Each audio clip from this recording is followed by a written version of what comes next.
여러분 안녕하십니까. 참세대 방송 이한옥입니다.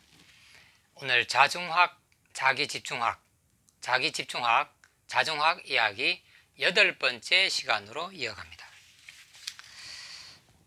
자, 오늘 드릴 말씀은 당신이 재벌 회장님 댁에 가사도우미로 갔다라고 한번 가정해보자. 지금 그 자중학, 자기집중학에 대해서 계속 이야기하고 있습니다. 그 하나의 사례로 예를 들어서 제가 말을 하는 겁니다. 자, 당신이 재벌 회장님 댁에 가사도우미로 갔다면 거기서 주인이 누굽니까? 아마 10중 8구 주인은 재벌 회장님이거나 회장님 부인이라고 말하겠죠. 그러나 그 말은 절반만 맞고 절반은 틀리다. 왜 그런가? 당신이 그 집에 가서 열심히 쓸고 닦고 요리하고 빨래하며 체계적으로 당신의 일을 해내고 자신에게 집중한다면 당신이 주인이다. 그 건물의 주인은 재벌 회장이고 회장 마누라겠지만 그 순간, 그 상황, 그 일이 이루어지는 그 순간 상황에서는, 그 공간에서는 가사도우미로 갔지만 가사도우미로 간 자신이 주인이 될 수가 있는 거죠. 자기에게 주어진 일을 자기가 주도적으로 집중해서 자기 자신에게 집중해서 일을 하면 그 순간 그 상황에서 주인은 자기 자신이 되는 겁니다. 재벌 회장이 그 집 건물의 주인이든 아니든 그거는 나하고 상관이 없는 겁니다. 내가 그 사람에게 굴종하거나 그 사람을 의식할 아무런 이유가 없는 거죠. 그 사람이 나에게 주어주는 하라고 얘기해주는 내가 부여받은 일만 충실하게 한다면 그 상황의 주인은 나 자신이 되는 겁니다. 그 집의 주인은 아니지만 당신은 자기 삶의 주인이고 그 순간 그 공간에서 주인이며 주인공이다.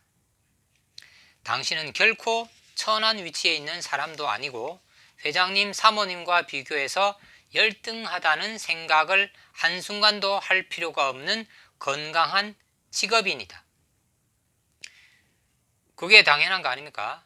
그 사람이 비록 재벌의 회장이고 회장의 아내라고 부인이라고 할지라도, 그리고 나는 가사도우미라는 보통 세상 사람들이 평가하기에 좀 천한 직업이라고 미리 자기 자신이 생각을 하고 상대방을 매우 높은 위치로 격상시키고 자기 자신을 매우 낮은 위치로 격하시키는 것이 우리들의 일반적인 정서지만 그럴 필요가 전혀 없다는 것입니다. 그렇게 해서는 안 된다는 얘기입니다.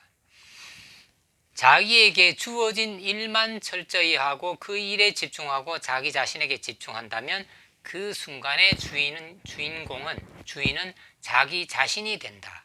결코 재벌 회장이 주인일 필요도 없고 자신보다 더 신분이 높은 사람일 필요도 없다라는 것을 말씀을 드리는 겁니다. 근데 반면 당신이 회장님, 사모님의 위세에 눌려서 주눅들고 주도적으로 일하지 못하거나 혹은 추가적인 사례를 바라고 그 사모님의 비위를 맞추는 일에만 신경 쓴다면 당신 스스로 당신의 품위와 신분을 떨어뜨리고 자신의 삶의 주인 자리를 내어주고 종의 자리로 내려가는 격이 된다. 이게 이제 우리 사회에서 일반적으로 팽배해 있는 사회 분위기인데, 상대방은 재벌 회장의 부인이고 나는 가사도우미에 지나지 않으니까 상대방을 너무 의식하고 자기 자신에게 집중하지 못하고 자기 하는 일에 집중하지 못하고 재벌 회장 아내의 의중을 파악하는 데에만 신경 쓰고 그 사람이 뭘 원하는지에만 신경 쓰고 이렇게 하다 보면 결국 자기 집중하지 못하고 재벌 회장 부인에게 집중하는 꼴이 되는 거죠. 그렇게 되면서 상대방을 격상시키고 자기를 비하시키면서 스스로 낮고 천한 위치로 떨어지는 게 됩니다. 절대 그렇게 해서는 안 된다는 얘기입니다. 또 그뿐만이 아니라 추가적인 사례를 바라고 더 상대방에게 잘 보여서 어떤 일을 더 해줌으로써 더 많은 보수를 챙기겠다라는 이런 심사 또한 자신의 위치를 떨어뜨리는 그런 행위가 된다는, 자기 집중하지 못하는 그런 상황으로 몰고 간다는 말이 됩니다. 그 말을 제가 여기서 하고자 하는 겁니다. 자기 자신을 잃어버리고 자기 집중하지 못하고 상대방만을 의식하고 상대방에게 집중하고 있는 것이 되는 겁니다. 이게 자기 집중의 원칙에 위배되고 자기 집중하지 못하는 상황이 되는데, 우리의 일반적인 사회 분위기는 이런 식으로 가는 거죠. 따라서 내가 가사도우미고 상대방이 재벌 회장의 부인이라 하더라도 전혀 거기에 개의치 않아야 하고 재벌 회장 아내에게 집중할 필요는 없다라는 겁니다. 자기 자신에게 집중하면 된다라는 얘기입니다. 그런데 실제로 이런 제가 말하는 자기 집중을 그대로 실천하고 자연스럽게 자기 집중하는 사람들이 있습니다. 이게 누구냐? 사실 엄격하게 말하면 우리나라 사람들만 그렇게 못하는 거지, 대다수의 다른 나라 사람들은 다 이렇게 자기 집중하고 있습니다. 그 대표적인 사례가 중국인데, 제가 이거는 직접 TV의 한 프로그램에서 목격한, 시청한 사항입니다. 가사도우미로 이제 선발이 된 한 3명의 중국 여성, 중년 여성이 외국인 기업가의 집에 갔습니다. 가사 일을 도와주러 집안 청소도 하고 요리도 하고 빨래도 하고 하러 갔습니다. 거기에 외국인 백인 남성이 나왔습니다. 그럼 이 사람들은, 이 중국 여성 3명은 전혀 거리낌 없이 예를 들어서 그 사람한테 막 굽신거린다거나 허리 굽혀 인사하고 몸둘 바를 몰라 한다거나 상대방이 뭘 원하는지에만 초점을 맞추려고 온통 상대방에게만 집중한다거나 전혀 이렇지 않고 그냥 아주 자연스럽게 아주 편안하게 자기 자신에게 집중해서 자기가 해야 될 일만 찾아서 잘 하더라는 겁니다. 그것이 화면상에서 제가 목격한 바입니다. 또 보통 그 상황에서 우리나라 여성들이었다면 내가 영어를 못하는데 상대방은 영어를 하는 외국 사람이니까 말도 잘 못 걸고 상대방이 말을 걸어도 제대로 잘 말을 못하고 부끄러워하고 수줍어하고 자리를 피하려고 막 이러죠. 그러나 이 중국 여성들은 전혀 그렇지 않았습니다. 자기들이 영어를 못한다는 사실, 전혀 거기에 대해서 열등감이나 부끄러워하거나 수치심을 전혀 느끼지 않았습니다. 그냥 편안하게 자기들의 말로 응대했습니다. 중국어. 이것이 바로 중국의 힘인 겁니다, 여러분. 한 개인이 자기 자신에게 오롯이 집중할 수 있는 그 사회. 그래서 그 개인이 자기에게 주어진 일을 완벽하게 잘 수행하고 개인이 튼튼하게 확고하게 자기 자리에 설 수 있는 사회, 그런 개인들로 이루어진 국가와 사회가 강력한 사회, 강력한 국가가 되는 겁니다.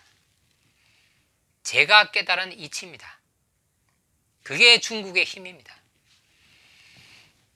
중국이 나라가 땅덩어리가 크고 인구가 많아서 강대국이 아니라 중국을 구성하고 있는 14억 국민 한 사람 한 사람이 이렇게 안정되고 편안하고 자신감 있게 자기 자신에게 집중할 수 있는 사람들이라서 그 국가가 그런 사람들로 이루어진 국가이기 때문에 중국이 강력한 국가가 되는 겁니다.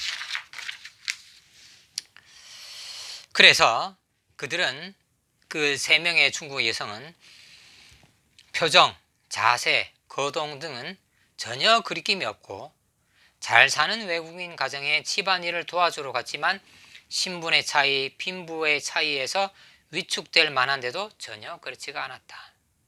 그들은 아주 편안하고 안정된 모습으로 일을 했다. 주인과 마주칠 때도 마찬가지였다. 자신들이 영어를 하지 못한다는 사실에 조금도 부끄러워하거나 의기소침해하지 않았다. 그냥 자기들이 하는 말로 말할 뿐이었다.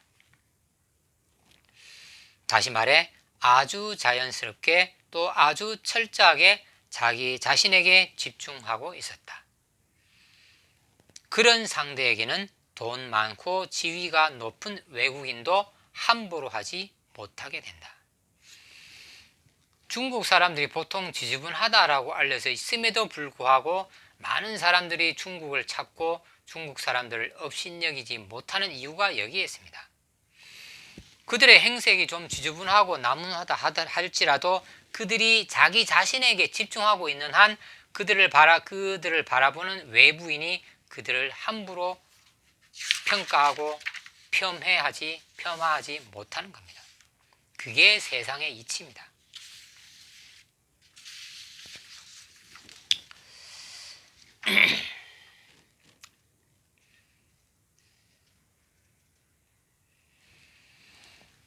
자, 그래서 개인이 자유롭게 자기 집중하며 행동할 수 있을 때 전체의 규칙을 적용하고 운영하기가 수월해진다. 이건 무슨 말이냐? 서구 사회가 비교적 쉽게 타협을 하고 변화를 받아들여 새로운 질서를 구축해 나가는 이유가 여기에 있다. 유럽연합은 각기 다른 언어, 민족을 가진 국가들이 새로운 질서를 받아들인 좋은 사례다.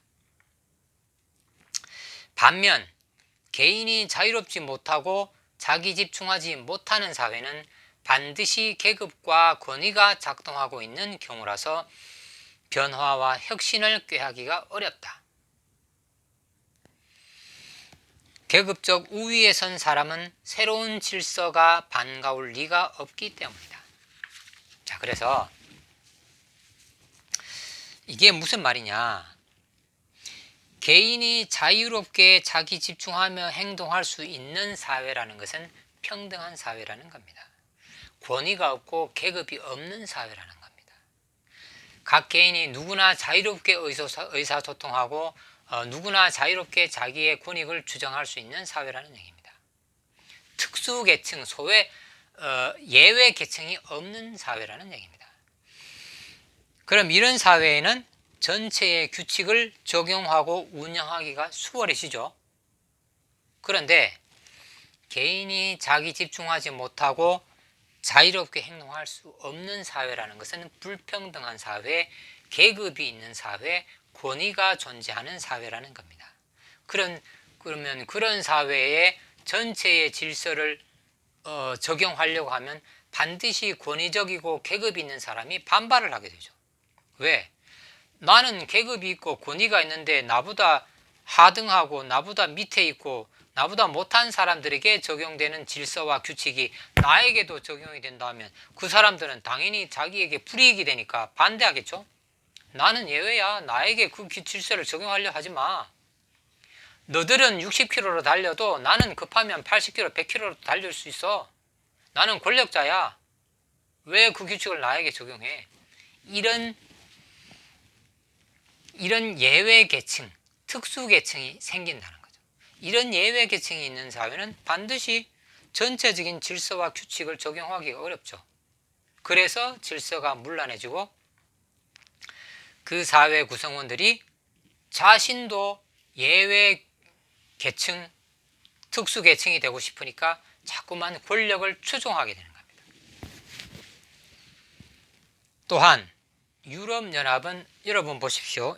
민족이 틀리고 언어가 틀린데도 유럽연합이라는 하나의 공동체를 만들었습니다. 미국이라는 초강대국에게 맞서기 위해서 그렇게 했잖아요. 그게 어떻게 가능했을까? 우리나라는 단일 민족, 단일 언어, 단일 국가라고 하는데도 여러 가지 분열과 갈등이 심한데 어떻게 그렇게 했을까?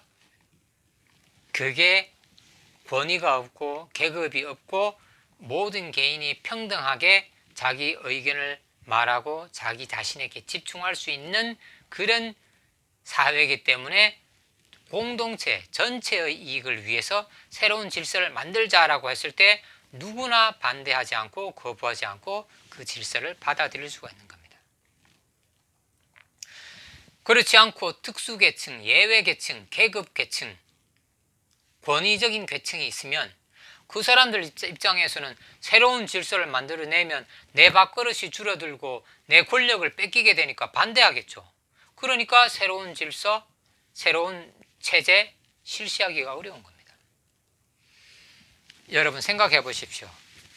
영국에서 명예혁명이 성공했고 프랑스에서 시민혁명이 성공해서 새로운 민주사회를 구성했는데 우리나라도 비슷한 시기에 1894년 갑오 농민개혁 운동이 대대적으로 일어나지 않았습니까? 전봉준이라는 탁월한 지도자가 나타나서 대다수 국민들을 위한 새로운 질서를 꿈꾸며 거의 한양까지도 와서 모든 왕정 전제주의 체제를 뒤엎고 새로운 절대 다수의 농민과 국민이 주인이 되는 새로운 질서를 만들 수 있는 저러의 기회가 있었는데 우리는 그것을 하지 못했습니다. 왜? 강력한 계급계층, 강력한 특수계층, 예외계층, 양반, 지주, 권력자, 그들의 입장에서는 거기에 달가울 수가 없죠. 저 무지랭이 같은 농민들, 천민들이 그들과 똑같은 평등하게 된다는 세상을 그들의 입장에서는 받아들이기가 어렵죠. 그래서 나라를 빼앗길지언정 청나라, 일본, 러시아 세력을 끌어들여서 내 권력은 유지해야 되겠다. 그런 생각을 가졌던 것이 그 당시에 우리의 권력층의 생각이었던 거죠. 그래서 외부 세력, 외세의 군대를 동원해서 자국의 국민들을 무참히 학살하고 짓밟고 억압을 했습니다. 그래서 안타깝게도 1894년 우리의 갑오 농민 개혁 운동은 실패로 돌아가고 결국 그런 반국가적, 반민족적, 반국민적인 권력층이 지향했던 그 세상의 흐름은 일제에 의한 국권 침탈이라는 비극을 맞고 말았습니다. 결국 그들에게 도움이 되었습니까? 참으로 안타까웠던 우리의 역사적인 사실이었습니다. 근데 여기서 참 비견되는 예가 하나 있는데 시기적으로는 좀 앞서지만 명나라가 어떻게 태어났느냐? 명나라가 주원장이라는 사람이 세웠죠. 그 주원장도 똑같이 아주 그 천민이었습니다. 승려, 말이 승려지 구걸하고 다니는 그런 신분이었습니다. 그 주원장이 자기를 따르는 세력을 규합해서 난을 일으키고 그 난이 점점 더 세력을 얻어서 결국은 그 앞전 세력을 뒤엎고 권력을 뒤엎고 명나라를 건국했습니다. 그 명나라 주원장이라고 하는 일개 거렁뱅이에 지나지 않는 승려, 그 승려에 지나지 않는 거렁뱅이와 다름없는 그런 주원장이 만들었던 명나라의 이 조선의 사대부들은 목숨을 걸고 섬겼습니다. 그 중국 땅에서는 주원장이라고 하는 천한 신분의 사람이 결국은 개혁을 해서 뒤엎고 새로운 나라를 건설할 수 있었는데 왜 우리나라에서는 전봉준이라고 하는 탁월한 지도자가 새로운 세상, 새로운 질서를 만드는데 실패를 했을까? 결국은 국민들의 전체, 국민 개개인, 사회 분위기 전체에 평등한 이 사회 분위기가 조성이 되어져 있었느냐 없었느냐 그 차이라고 저는 생각합니다. 개인이 자유롭게 자기 자신에게 집중할 수 있는 분위기가 조성되어 있었느냐 안 되어 있느냐 그 차이가 우리나라와 명나라의 차이를 만들어낸 겁니다. 갑오 농민 개혁 운동이 일어나기 전에 우리 국민 개개인이 자기 자신에게 집중할 수 있는, 자기 역량을 발휘할 수 있는 그런 사회 분위기가 조성이 되어져 있었다면 가보농민 개혁은 성공했을 텐데, 이미 그 이전부터 오랜 세월 동안 우리 국민 개개인은 자기 자신에게 집중할 수 없는 그런 사회 분위기가 자기 자신도 그렇고 주변 상황도 그렇고 조성이 되어져 있었기 때문에 결국은 폭발적인 힘을 발휘할 수가 없었다라는 것이 저의 진단입니다. 네, 그래서 오늘 조금 얘기가 길어졌는데 자중학, 자기 집중학 이야기 8번째. 오늘 참 여러분 여기 녹두 장군이라는 그 송기숙 선생의 전봉준 일대기를 그린 그 소설, 저도 아직 지금 4권을 읽고 있는데 꼭 한번 추천을 드리고, 우리가 이런 그 역사를 알아야, 역사를 안다는 것은 결국은 자기 자신을 안다는 겁니다. 우리가 왜 역사를 알아야 되느냐? 역사를 안다는 것은 바로 자기 자신을 알아가는 행위입니다.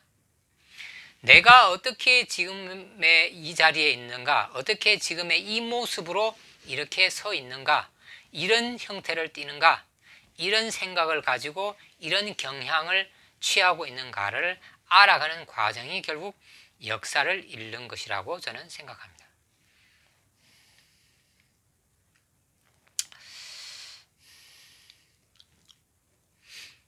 그래서 오늘 8번째 자중학, 자기 집중학 이야기 8번째 여기까지 일단은 말씀을 드리고, 여러분들 좀 자기 집중학, 자기 집중학, 자기 자신에게 집중하는 것이 뭔가, 어떤 의미를 가지는 것인가, 어떤 방향성을 띄어야 되는가, 어떤 문제의식이 있는가, 이런 거에 대해서 꼭 한번 이 방송을 보시는, 비록 소수의 사람이지만 이 방송을 보시는 분들은 반드시 거기에 대해서 깊이 또 오랜 시간 고찰하고 숙고해 주시기를 간곡히 부탁을 드리면서 자기 집중학, 자중학 이야기 오늘 8번째 시간은 여기서 마치도록 하겠습니다. 감사합니다.